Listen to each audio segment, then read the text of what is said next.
Hi hello എല്ലാവർക്കും പുതിയൊരു വീഡിയോയിലേക്ക് സ്വാഗതം. എല്ലാവരും സുഖമായിട്ടിരിക്കുന്നു വിശ്വസിക്കുന്നു. അപ്പോൾ നമുക്ക് വീഡിയോയിലേക്ക് പോകുന്നതിന് മുന്നേ നിങ്ങളോട് എനിക്ക് കുറച്ച് സന്തോഷമുള്ള കാര്യങ്ങൾ പറയാനുണ്ട്. ദേവൻസ് വേൾഡ് എന്ന എൻ്റെ ചാനൽ മോണിറ്റൈസേഷൻ ആയ വിവരം ഞാൻ നിങ്ങളെ സന്തോഷത്തോടെ അറിയിക്കുന്നു. അതിന് നിങ്ങൾ തന്ന സപ്പോർട്ടിന് ഒരുപാട് നന്ദിയുണ്ട്. തുടർന്നും ഈ സപ്പോർട്ട് ഉണ്ടാകുമെന്ന് വിശ്വസിക്കുന്നു. നിങ്ങളുടെ സപ്പോർട്ട് ഉള്ളതുകൊണ്ട് മാത്രമാണ് ഈ ചാനൽ ഇത്രത്തോളം എത്തിയത്. തുടർന്നും ഈ സപ്പോർട്ട് ഉണ്ടായിരിക്കണം. അപ്പോൾ നമുക്ക് വീഡിയോയിലേക്ക് പോകാം. ഇന്നത്തെ വീഡിയോ പെട്ടെന്ന് തയ്യാറാക്കി എടുക്കാൻ പറ്റുന്ന ഒരു കോവയ്ക്ക തോരൻ്റെ റെസിപ്പിയാണ്. അതിന് വേണ്ടി ആവശ്യത്തിന് കോവയ്ക്ക, ഒരു സവാള, 2-3 പച്ചമുളക് ഒന്ന് നന്നായിട്ട് കഴുകിയ ശേഷം ഇതുപോലെ ചെറുതായിട്ട് അരിഞ്ഞെടുക്കുക.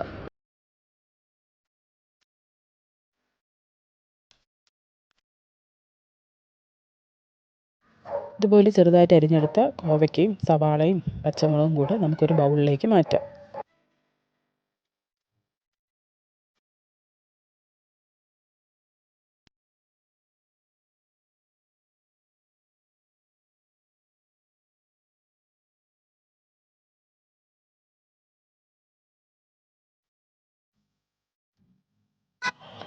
ബൗളിലേക്ക് മാറ്റിയ ശേഷം നമുക്ക് 1/4 ടീസ്പൂൺ മഞ്ഞൾപ്പൊടിയും ഒരു 1/4 ടീസ്പൂൺ ഉപ്പും കൂടെ അതിൻ്റെ കൂട്ടത്തിൽ 2 പിടി തേങ്ങയും കൂടെ ഇട്ട് നന്നായിട്ടൊന്ന് മിക്സ് ചെയ്തെടുക്കാം.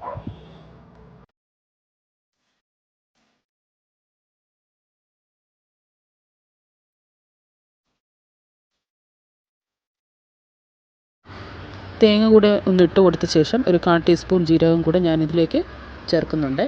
പൊടിയായാലും മതിയാവും. സ്പൂണോ കയ്യോ ഉപയോഗിച്ച് നമുക്ക് നന്നായിട്ടൊന്ന് മിക്സ് ചെയ്തെടുക്കാമേ.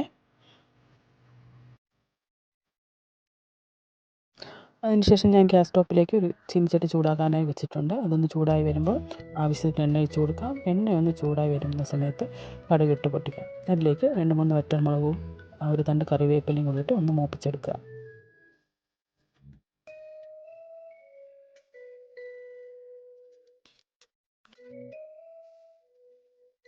ഒന്ന് മൂത്ത് വന്ന ശേഷം നമുക്ക് കോവയ്ക്കയുടെ കൂട്ട് ഇതിലേക്ക് തട്ടി നന്നായിട്ടൊന്ന് മിക്സ് ചെയ്തെടുക്കാമേ.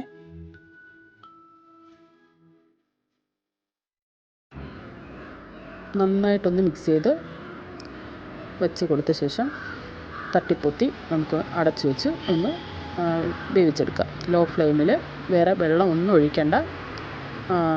അതിൻ്റെ ആവിയിൽ തന്നെ ഇത് കുക്കായി കിട്ടിക്കോളും. എൻ്റെ ചാനൽ പുതിയതായി കാണുന്ന ആരെങ്കിലും ഉണ്ടെങ്കിൽ സബ്സ്ക്രൈബ് ചെയ്ത് ലൈക്കും കമൻറ്റും ഷെയറും ചെയ്ത് എൻ്റെ ചാനലിനെ സപ്പോർട്ട് ചെയ്യണേ. ഒരു 5 മിനിറ്റ് കൂടുമ്പോൾ നമുക്ക് നന്നായിട്ടൊന്ന് ഇളക്കി കൊടുക്കാമോ. അതിനുശേഷം തുറന്ന് വെച്ച് നമുക്ക് വേവിച്ചെടുക്കാം. ഇതാ നമ്മുടെ കോവയ്ക്കത്തോരൻ റെഡി ആയിട്ടുണ്ട്.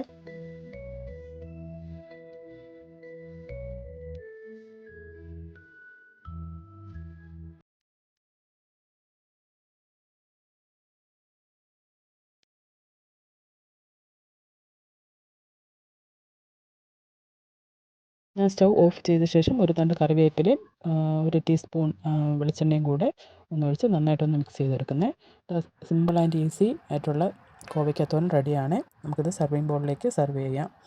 എല്ലാവരും ട്രൈ ചെയ്തിട്ട് അഭിപ്രായം പറയണേ.